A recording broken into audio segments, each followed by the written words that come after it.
मैं दलितों के बारे में, अछूतों के बारे में तब से चिंतित हूँ जब तुम पैदा भी नहीं हुए थे। मुझे आश्चर्य है इस बात का है कि इसके बावजूद भी तुम मुझे उनका खैरख्वाह नहीं समझते। यह बात 14 अगस्त 1931 को महात्मा गांधी ने डॉक्टर भीमराव अम्बेडकर से की। इसके जवाब में डॉक्टर अम्बेडकर कहते हैं कि मुझे नहीं लगता है कि आपको अछूतों की चिंता है या आप उनके बारे में चिंतित है। अगर ऐसा होता तो आपने कांग्रेस में सदस्यता के लिए खादी की जगह अस्पृश्यता को प्रमुखता दी होती। आपने ऐसे व्यक्तियों को कांग्रेस की सदस्यता लेने के लिए कहा होता जिन्होंने जीवन में कम से कम किसी एक अछूत को या तो आश्रय दिया हो, उसके लालन पालन पोषण का बीड़ा उठाया हो, या फिर जिसने अपने घर में कम से कम एक अछूत या महिला को नौकरी दी हो, या फिर जिसने कम से कम सप्ताह में एक बार किसी दलित के साथ, किसी अछूत के साथ भोजन किया हो। आप उसे ही कांग्रेस की सदस्यता देते यदि आप अछूतों के बारे में चिंतित होते। ऐसा डॉक्टर बाबा साहेब अम्बेडकर ने महात्मा गांधी को कहा।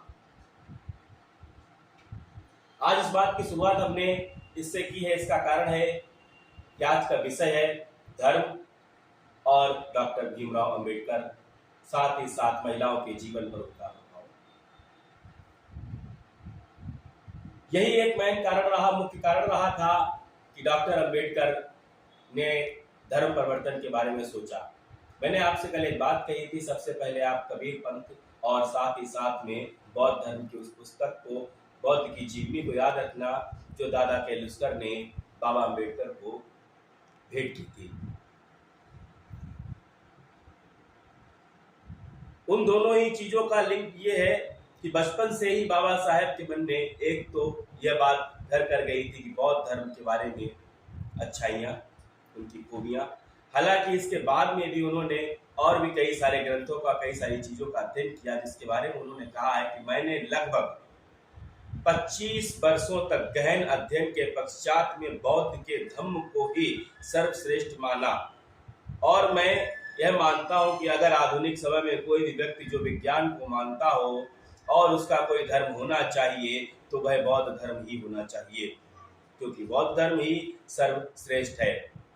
उनकी इस बात का, उनके इस विचार का क्या प्रभाव पड़ा, इसका सीधा सा असर देखने को मिला 14 अक्टूबर 1956 को, जब 14, 15 और 16 अक्टूबर को नागपुर में उनकी एक सभा आयोजित हुई, जिसमें मात्र 3 दिनों में ही उनकी इस घोषणा के पश्चात उनके 11 लाख अनुयायियों ने बौद्ध धर्म स्वीकार कर लिया। इससे जहां पूरे विश्व में बौद्धों की संख्या में वृद्धि हुई, तो वहीं उन्हें पूरे विश्व से, अलग अलग जगहों से, बौद्ध देशों से बधाइयां भी आने लगी। बाबा साहेब का मुख्य विरोध तो मनुस्मृति और गीता से था। बाबा साहब कहा करते थे कि मनुस्मृति ने अछूतों और स्त्रियों के साथ में बड़ा भेदभाव किया। उन्होंने स्त्रियों को हमेशा ही गुलाम और दासता की जंजीरों में जकड़े रखा और साथ ही साथ उन्होंने अछूतों के साथ भी बड़ा हीनता का व्यवहार किया। इस बारे में बाबा साहेब मनुस्मृति के कुछ श्लोकों को भी कोट किया करते थे, जिन्हें आज तक भी उनके अनुयायी कोट करते चले आ रहे हैं। उनमें से कुछ श्लोक इस प्रकार है कि जैसे कि मनुस्मृति के अध्याय 9 के कुछ श्लोक है, जिनमें कहा गया है कि पुरुष को चाहिए कि वह स्त्री को संभोग के द्वारा अपने बस में करके रखे। इसके आगे कहा गया है कि बाल्यावस्था में स्त्री को पिता, यौवनावस्था में पति और वृद्धावस्था में पुत्र के द्वारा रक्षित किया जाना चाहिए, क्योंकि स्त्रियां स्वतंत्र होने के लायक नहीं हैं। ऐसे ही कुछ और भी आपत्तियां थी मनुस्मृति के श्लोकों को लेकर के, जिन पर बाबा साहेब अक्सर कटाक्ष करते रहते थे। शायद यही कारण था कि 27 दिसंबर को बाबा साहेब ने मनुस्मृति कुछ प्रतियों को जलाया था। उनका कहना था कि जो आपस में भेदभाव रखे, जो वैमनस्य पैदा करे, वह ग्रंथ नहीं हो सकते। वह इसके सिवा कुछ और तो हो सकते हैं, पर ग्रंथ नहीं हो सकते। जो स्त्रियों को, अछूतों को उनका हक देने की जगह और उन पर यह दबाव डाले, वह ग्रंथ तो नहीं हो सकते। यही मुख्य कारण था कि बाबा साहेब ने बौद्ध धर्म की ओर अपना रुख किया। हालांकि बाबा साहेब ने जिस बौद्ध धर्म को स्वीकार किया, वह वो बौद्ध धर्म नहीं था जो पहले से था। उन्होंने बौद्ध के नवयान को ग्रहण किया। हालांकि बौद्ध में इससे पहले 2 संप्रदाय और भी चलते थे, हीनयान और महायान। उन्होंने हीनयान और महायान में न जाते हुए नवयान, एक नया पंथ प्रारंभ किया और उन्होंने उसको स्वीकार किया। उनके अनुयायियों ने भी उसको ही स्वीकार किया। स्त्रियों के बारे में बाबा साहेब का बहुत ही सीधा सा मत था। भारत एक ऐसा पहला देश था जिसमें बाबा साहेब ने बॉम्बे प्रेसिडेंसी में स्त्रियों को मैटरनिटी लीव के बारे में आवाज उठाई, जोरदार आवाज उठाई।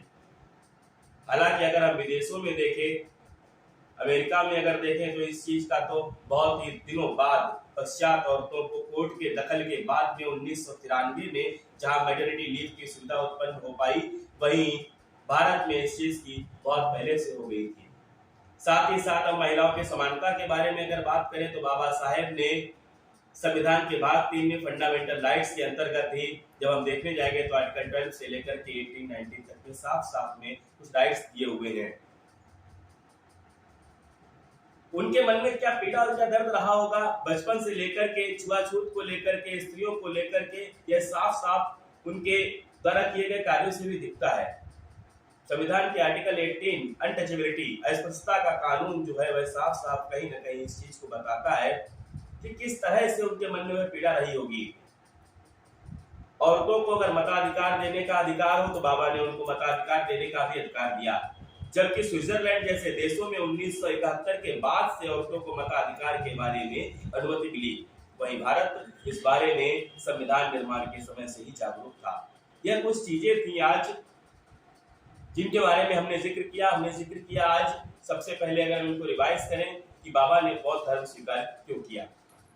दूसरा था औरतों को लेकर के बाबा के क्या मत थे, अगर बाबा साहेब ना होते तो क्या होता, औरतों के जीवन पर क्या प्रभाव पड़ता। आज औरतें स्वतंत्र हैं, बाहर जाकर के शिक्षा ग्रहण कर रही हैं, पुरुष के बराबर कंधे से कंधा मिलाकर के कार्य कर रही हैं। ये बाबा साहेब द्वारा जो फंडामेंटल राइट्स संविधान में दिए गए हैं, उनका ये कारण है कि आज समानता का अधिकार मिला हुआ है। अनटचेबिलिटी जैसे गंभीर मुद्दे को और उसको आर्टिकल में रखना, साथ ही साथ सबको समानता का अधिकार दिलाना, ये बाबा साहब की ही देन है। एक मताधिकार का प्रयोग, यह भी बाबा साहेब की ही देन है। इसी के साथ साथ Hindu code bill, Hindu law की अगर हम बात करें, मैरिज एक्ट, सक्सेशन एक्ट, और साथ ही साथ में अगर हम देखें तो उत्तराधिकार के अधिनियम के बाद हिंदू में तलाक का कार्य, ये सब बाबा साहेब की देन है। डॉक्टर भीमराव अम्बेडकर ही वह शख्स थे जिन्होंने हिंदुओं को एक विवाह के लिए कहा, जिन्होंने इस तरह के कानून का प्रस्ताव रखा। इससे पहले हिंदू पुरुष भी अगर चाहे तो 1, 2 और 3 विवाह कर सकता था। ये बाबा साहेब ही हैं जिन्होंने औरतों को यह अधिकार दिलवाया। आज की वीडियो में सिर्फ इतना ही। इसके पश्चात हम कल इस बारे में विस्तृत चर्चा करेंगे कि आखिर बाबा साहेब ने मनुस्मृति की प्रतियां क्यों जलाई, क्या कारण और क्या पीड़ा रही होगी मनुस्मृति को जलाने की। आखिर मनुस्मृति में ऐसा क्या है कि जिसे तो ब्राह्मणों की पुस्तक, जिसे ब्राह्मणों की किताब कहा जाता है, वही इसे ऐसा माना जाता है कि यह दलितों का, शोषितों का और स्त्रियों का हक छीनने वाली पुस्तक है। हम मनुस्मृति पर भी चर्चा करेंगे, बने रहिए हमारे साथ।